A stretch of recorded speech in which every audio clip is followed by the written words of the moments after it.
The number of people hospitalized for COVID-19 in the region continues to drop. Ballad Health reports 135 COVID-19 patients in their hospitals today. That's a decrease from 7 from their last report on Friday. 34 of those patients are being treated in intensive care units. 26 have been placed on ventilators. There are currently 2 pediatric COVID-19 patients at Niswonger Children's Hospital. Joining us once again is Ballad Health Chief Infection Prevention Officer Jamie Swift. Jamie, thanks for joining us today. Let's hear your reaction on these latest numbers. Yeah, we were glad to see those numbers come down over the weekend. We had been in that 160 number for quite a while, and so we're always glad to see a decrease. We hope we can continue to sustain that decrease. And last week you mentioned seeing a good turnout for children getting vaccines. Has that trend continued? It has. We continue to see kids at our vaccine center, which is at the mall at Johnson City. I know the health department has seen kids. I've gotten reports from several pharmacies that are seeing kids. So I think overall there's just a lot of excitement for this age range and for the ability to get them vaccinated. Let's talk booster shots right now. That's something in the minds of a lot of people. At this point, is it still available for those in those high-risk categories? Has it broadened yet? It's still those high-risk categories, but people need to remember that's a very broad category. So anybody over 65, anybody 18 and older with occupational exposure that puts them at risk, or medical conditions that put them at risk.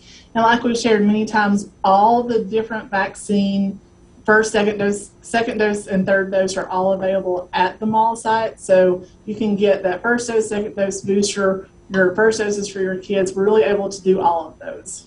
Well, the holidays are almost here, and it's a point where a lot of health experts are getting a little nervous because people are going to start gathering. Vaccine access doesn't seem to be a problem right now, but are we dealing with access to testing? I know a lot of people, before going to see people and traveling, they need to get that test. What's the best way we can get tested quickly?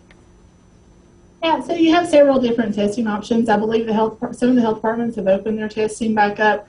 Our testing sites are still available, so you can go online. You can do that in our drive-through testing sites and get those appointments made. You can certainly go into urgent care if you need to, but that drive-through testing at all the Ballad Health testing sites is still available. And as always, you know, the retail pharmacies, there's multiple places that you can get testing now. And as we're thinking about gathering with family and friends during the Thanksgiving holiday, what do you recommend regards to testing and gathering this year? No, it really is best if you can, and especially if you're going to be around high-risk people or around a lot of people, to certainly do that test before you go. It's not 100%. You may be in that window that you test negative and are actually shedding disease, but it's a good indication of whether you're actually sick. Certainly, if you have any symptoms, do not go to a gathering. Vaccination is the best. Try your best to ensure that everyone at your gathering is vaccinated. That is by far the safest way that we can protect everyone. If you have someone who's really high risk and would be at severe risk for complications, you know, you really might want to consider keeping it to a small group, a completely vaccinated group, and masking when you're not needing. As always, Jamie Swift, Chief Infection Prevention Officer for Ballad Health, thank you so much for joining us today. Thank you.